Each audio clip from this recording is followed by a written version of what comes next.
Salut à tous, nous avons une information nous venant du Niger. Les forces armées nigériennes qui sont fidèles au président démocratiquement élu Mohamed Bazoum ont lancé un appel au mutin pour qu'ils déposent leurs armes. Ces mutins, qui sont la garde rapprochée du président, sont à l'intérieur du palais avec le président. Et les soldats qui sont fidèles encore à Bazoum sont rassemblés aux alentours de Niamey et menacent de prendre d'assaut les insurgés s'ils ne se rendent pas. Comme vous le savez, une tentative de coup d'État est en cours depuis ce matin au Niger, qui est situé en Afrique de l'Ouest. La communauté économique des États de l'Afrique de l'Ouest, qui est la CEDEAO, l'Union africaine et les États-Unis ont unanimement condamné cette tentative de coup d'État dans ces pays de l'Afrique de l'Ouest. Commençons par examiner de plus près la situation actuelle au Niger.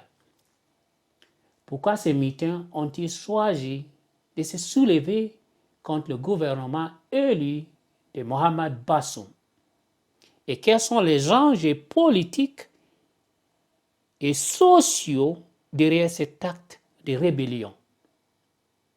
Nous allons décrypter les événements récents et les contextes qui ont conduit à cette situation délicate.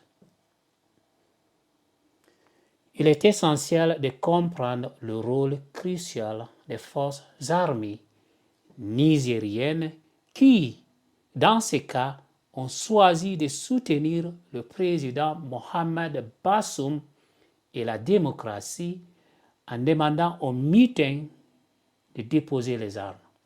Nous examinerons en détail les raisons probables de leur loyauté envers le gouvernement élu et les implications que cela pourrait avoir sur la stabilité du Niger.